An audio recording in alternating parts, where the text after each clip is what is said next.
BTech అయిపోయింది. ఇప్పుడు నీకేమన్నా ఉద్యోగం దొరికిందా లేదా? నా లెక్కన ఖాళీగా ఉన్నావా? ఏం చెప్పాలా నా బాధ. బీటెక్ అయిపోయి 6 నెలలు అవుతుంది. అయినా సరే ఒక్క ఉద్యోగం కూడా దొరకలేదు. ఇంట్లోనేమో పని చేసుకోరా, మంచి ఉద్యోగాలు నేర్చుకోరా అని ఇంట్లో దిమాగ్ ఖరాబ్ చేస్తున్నారు. ఉద్యోగాలు దొరకకపోతే నేనేం చేయాలా? అయినా నా స్కిల్స్ సరిపోవు. కొత్త స్కిల్ నేర్చుకోమంటే నేనేడికి నేర్చుకుంటా? నాకున్న ఎక్స్పీరియన్స్ సరిపోదంట, ఇంకా ఎక్కువ ఎక్స్పీరియన్స్ కావాలని చెప్తున్నారు. అయినా ఉద్యోగాలు ఇవ్వకపోతే ఎక్స్పీరియన్స్ ఎక్కడి నుంచి వస్తుంది? అయినా ఉద్యోగం ఏముందిరా, ఇయ్యాలి కాకపోతే రేపు వస్తుంది. మంచి ప్యాకేజ్ చూసుకొని ఉద్యోగం చూసుకో. ఇక్కడ ఉద్యోగాలు లేవురా అంటే మళ్ళీ ప్యాకేజీలు చూసుకో అంటావు. ఎంత కష్టమవుతుందో తెలుసా?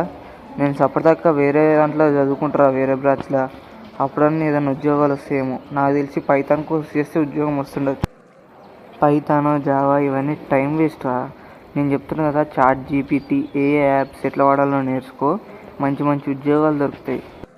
చాలా ట్రై చేసినారా, ఎంత ట్రై చేసినా వస్తలేవు. అయినా ఉద్యోగాల ఛాన్సులు కూడా చాలా తక్కువ ఉన్నాయి. చాట్ జీపీటీ ట్రై చేసినా కానీ అంత కరెక్ట్గా వస్తలేదు నాకు. ఇక అందుకే చూసి చూసి వదిలేసిన. వేరే ఏదైనా ఉద్యోగాలు చూసుకోవాలని ఉంది. మరి అంత కష్టపడి ఉద్యోగాలు నేర్చుకున్నాడు ఎందుకురా? ఏదైనా మంచి బిజినెస్ పెట్టుకుంటే అయిపోతుంది కదా. నా దగ్గర ఒక మంచి బిజినెస్ ఐడియా ఉంది, చెప్పన్నా? బిజినెస్ ఐడియానా? చెప్పురా, మనం కూడా చేద్దాం. బిజినెస్ చేస్తే బాగా ఎక్కువ డబ్బులు వస్తాయి. యానిమేషన్ నేర్చుకొని యానిమే వీడియోస్ చేద్దామా? యానిమేటెడ్ వీడియోస్కి మంచి డిమాండ్ ఉంటుంది. అట్లనే మూవీస్ కూడా తీయచ్చు, షార్ట్ ఫిలిమ్స్ తీయచ్చు. మంచి కాన్సెప్ట్ రాసుకొని ఎలాంటి కంటెంట్ అయినా వేయచ్చు. ఈజీగా ఉంటుంది కూడా. యానిమేషన్ ఇవన్నీ మనతో అయితే ఆరా. అయినా చాలా వర్క్ ఉంటుంది కదా దాంట్లో. ముందు స్టార్టింగ్లో అయితే అసలు ఫండ్స్ కూడా రావు. డబ్బులు చాలా కష్టమవుతుంది.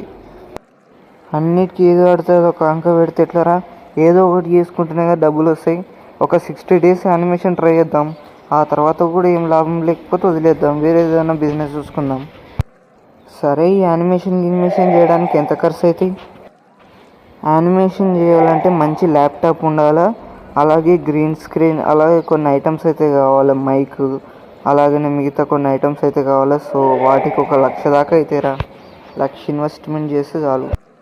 ఏంటి, ₹1,00,000? అన్నిగానం పైసలు ఉంటే బజ్జీల బండి పెట్టుకుంటుంటే కదరా, వీడికి ఎందుకు వస్తుంది? పోనీ నాకు తెలిసిన ఆయన దగ్గర ఒక సెకండ్ హ్యాండ్ ల్యాప్టాప్ ఉందా, తీసుకుందామా? 16,000కే ఇస్తా అన్నాడు. నేను 10,000 సెట్ చేస్తారా, నువ్వు ఇంకో 6,000 సెట్ చేయి. హాయ్రా, డబ్బులు ఏమైనా తీసుకొచ్చినావా?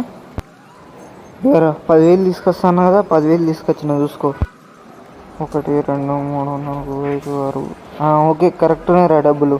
దా లోపలికి పోయి ల్యాప్టాప్ కొన్నాం. ఏంట్రా, ఇంకా స్క్రిప్ట్ రాయలేదా? స్క్రిప్ట్ రాస్తా అని చెప్పావు కదా. నీకోసమే రా వెయిటింగ్. స్క్రిప్ట్ వర్క్ మొత్తం కంప్లీట్ అయిపోయింది. నీకు మంచి ఎమోషనల్ స్టోరీ రాసిన, ఆ స్టోరీ చెప్తాను. రే, ఈరోజు ఊర్లో పెద్ద పండుగ జరుగుతుంది. సో జాతరలో అందరం కలుసుకొని పార్టీ చేసుకుందాం ఏదైనా. పార్టీ ఎక్కడ చేసుకుందాం? అయినా డబ్బులు ఉన్నాయి ఎంత? నా దగ్గర అయితే ఒక ₹50 ఉన్నాయి అంతేరా. సో అందరం 50-50 చేసుకుందామంటే చేసుకుందాం పార్టీ. సరే, అందరం 50-50 చేసుకుందాం, పార్టీ చేసుకుందాం. ఎక్కడే చెప్పాలా? భూత్ బంగ్లా దగ్గర. భూత్ బంగ్లా?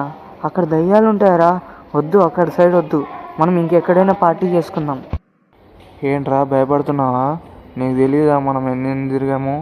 అయినా అదో లెక్క. అక్కడ ఉత్తునే పుకార్లని చెప్పుకుంటారా.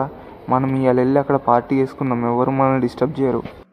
అక్కడికైతే నేను అస్సలు రానురా. ఇంకెక్కడికైతే చెప్పు, నేను ఖచ్చితంగా వస్తాను. ఏంట్రా భయపడుతున్నావా? నేను చెప్పాక సేఫ్గా నేను తీసుకొస్తా ఇంటికి. మనం ఎలా వెళ్ళామో అలాగే వచ్చేస్తాం. నువ్వేం భయపడకు, నేనున్నాగా.